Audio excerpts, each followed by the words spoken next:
أعوذ بالله من الشيطان الرجيم. بسم الله الرحمن الرحيم. ما ننسخ من آية أو ننسها نأتي بخير منها أو مثلها. ألم تعلم أن الله على كل شيء قدير.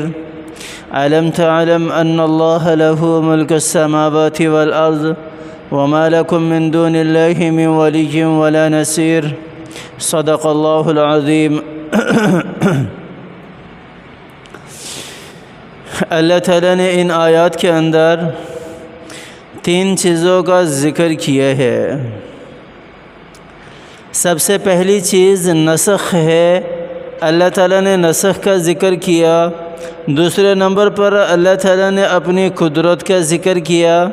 اور پھر تیسرے نمبر پر اللہ تعالیٰ نے آسمان اور زمین کی جتنی بھی مخلوقات ہیں، جو کچھ بھی ہے، ان کا ذکر کیا اور ان کے حوالے سے بتایا. سب سے پہلی چیز یہاں پر نسخ ہے. نسخ کہتے کس کو ہیں؟ نسخ کی حقیقت کیا ہے؟ حضرت عبداللہ ابن عباس رضی اللہ عنہما سے روایت ہے، وہ فرماتے ہیں کہ نسخ کے معنی بدل کے ہیں، یعنی ایک چیز ختم کر کے اسی جیسی اس کے بدل اس کی جگہ پر دوسری لے کر آ گئے.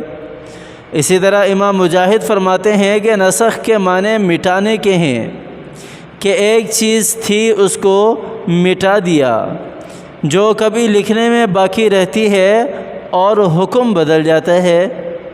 اور اسی طرح حضرت ابن مسعود رضی اللہ عنہما کے شاگرد ابو العالیہ اور محمد ابن کعب قرظی سے بھی اسی طرح مروی ہے. لیکن ضحاک فرماتے ہیں کہ نسخ کے معنی کیا ہیں؟ بھلا دینے کے ہیں. اور امام عطا فرماتے ہیں کہ نسخ کے معنی چھوڑ دینے کے ہیں. اور امام صدی کہتے ہیں کہ نسخ کے معنی اٹھا لینے کے ہیں. جیسے کہ آیت ہے الشیخ والشیخۃ اذا زنیا فرجموہما البتۃ. حکم اس کا باقی ہے، اس آیت کو نسخ کر دیا گیا. اور اسی طرح دوسری آیت ہے لو کان لابن آدم وادیان من ذهب لابتغى لهما ثالثا. اگر ابن آدم کو 2 وادیاں سونے کی دے دی جائیں تو وہ تیسرے کی تلاش میں رہتا ہے. یہ کیا ہے؟ نسخ ہے، منسوخ ہے. اللہ تعالیٰ نے جس آیت کو ختم کر دیا ہو، آیت بھی ختم کی جا سکتی ہے اور اسی طرح حکم بھی ختم کیا جا سکتا ہے، احکامات بھی ختم کیے جا سکتے ہیں یا تبدیل کیے جائیں. یہ سارے کے سارے نسخ کہلاتے ہیں. جس طرح شراب کے بارے میں ہے، پہلے حکم کیا تھا کہ شراب کے قریب نہ جاؤ، پہلے حکم تھا کہ شراب پی کر مساجد میں نہ آؤ، اور اس کے بعد حکم تھا کہ شراب کے قریب بھی نہ جاؤ. یعنی شراب کو بھی اللہ تعالیٰ نے جو پہلے احکامات نازل فرمائے تھے ان کو منسوخ کر کے جو آخری حکم تھا اس کو اللہ تعالیٰ نے باقی رکھا کہ اب شراب بالکل حرام ہے، کوئی اس کے قریب بھی نہیں جا سکتا. اسی طرح اور بھی بہت سارے احکامات ہیں. جس طرح حضرت آدم علیہ السلام کی بیٹیاں تھیں اور بیٹے تھے، تو اس وقت بھائیوں کا نکاح کیا تھا؟ جائز تھا. اللہ تعالیٰ نے بعد میں پھر اس حکم کو نسخ کر دیا، منسوخ کر دیا، ختم کر دیا.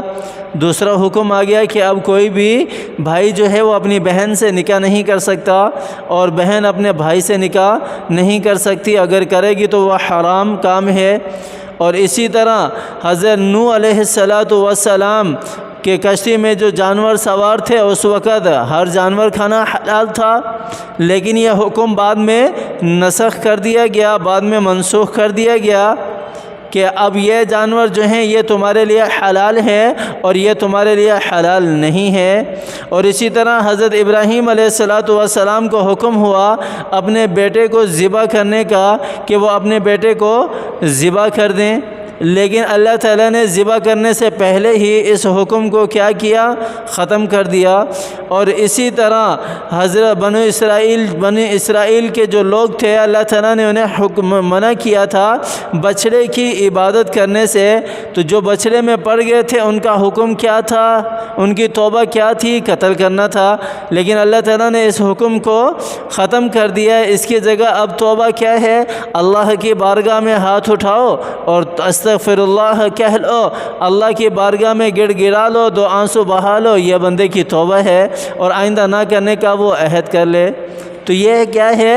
ناسخ اور منسوخ ہے۔ تو اللہ تعالیٰ یہاں پر ارشاد فرما رہے ہیں ما ننسخ من آیت او ننسها نأتی بخیر منها او مثلها۔ اس آیت کا شان نزول یہ ہے کہ یہودی جو ہے یہ کہا کرتے تھے کہ اللہ تعالیٰ کبھی کون سا حکم نازل کرتے ہیں، کبھی کون سا حکم نازل کرتے ہیں، تو اس لیے ہم قرآن پر ایمان نہیں لاتے۔ تو اللہ تعالیٰ نے اس حکم کی، ان کی اس جو عادت تھی بنی اسرائیل کی، ان کی نافرمانی کو رد کیا اور کہا اللہ تعالیٰ نے کہ میں جو چیز بھی منسوخ کرتا ہوں پھر اس کی جگہ پر اس سے یا تو بہتر چیز لے کر آتا ہوں یا پھر اسی کے مثل کوئی دوسری چیز آتی ہے یا دوسرا حکم آتا ہے۔ اللہ تعالیٰ جو ناسخ کرتے ہیں، منسوخ کرتے ہیں، وہ کوئی خواہ خواہ یا ایسے ہی بے فضول میں نہیں کرتے، بلکہ اللہ تعالیٰ کی بہت ساری حکمتیں اس کے پیچھے، اس کے پس پشت چھپی ہوئی ہوتی ہیں۔ اور دوسری جگہ اللہ تعالیٰ نے ارشاد فرمایا کہ الم تعلم ان اللہ علی کل شیء قدیر۔ یہ جو کہتے ہیں کہ اللہ تعالیٰ ایک چیز کو ناسخ کرتے ہیں، پھر دوسری لے آتے ہیں، پھر اس کو ختم کرتے ہیں، پھر تیسری لے آتے ہیں، کیا ان کو پتہ نہیں ہے کہ اللہ تعالیٰ ہر چیز پر قادر ہے؟ یہ اللہ تعالیٰ کی ذات پر سوال کیوں اٹھا رہے ہیں؟ لا یسأل عما یفعل۔ اللہ تعالیٰ سے تو کوئی پوچھ نہیں سکتا، کوئی سوال نہیں کر سکتا۔ وہ تو رب ہے، وہ تو خالق ہے، وہ تو مالک ہے، وہ تو اپنی ملکیت کے اندر جس طرح چاہے تصرف کر سکتا ہے، وہ تو قادر مطلق ہے، ہر چیز پر اس کی قدرت ہے، دسترس ہے۔ وہ تو جس چیز کا ارادہ کر لیتا ہے وہ چیز وجود میں آ جاتی ہے، جس کام کا ارادہ کر لیتا ہے وہ کام ہو جاتا ہے، جس کے نہ ہونے کا ارادہ کر لے وہ کبھی ہو ہی نہیں سکتا۔ وہ تو قادر مطلق ہے، ہر چیز پر قدرت رکھتا ہے۔ تو اللہ تعالیٰ اپنی مرضی سے جو احکامات چاہیں نازل فرما دیں، جو چاہیں نازل نہ فرمائیں۔ یہ اللہ سے سوال کرنے والے کون ہوتے ہیں؟ کیا یہ نہیں جانتے کہ اللہ تعالیٰ کی ذات ہر چیز پر قادر ہے؟ اور تیسری بات اللہ تعالیٰ نے ان آیات کے اندر ارشاد فرمائی الم تعلم ان اللہ لہ ملک السماوات والارض وما لکم من دون اللہ من ولی ولا نصیر۔ اسی بات کی اللہ تعالیٰ تائید کر رہے ہیں کہ اللہ تعالیٰ کی ذات قادر مطلق ہے۔ آگے پھر اللہ تعالیٰ نے وضاحت کر دی کہ آسمان و زمین کے اندر جو کچھ بھی ہے وہ اللہ کی ملکیت ہے۔ لہو ملک السماوات والارض، اسی کی بادشاہت، ملک السماوات والارض، آسمان اور زمین کے اندر اسی کی بادشاہت ہے، ایک اللہ کی بادشاہت ہے، اللہ کے علاوہ اور کسی کی بادشاہت نہیں ہے۔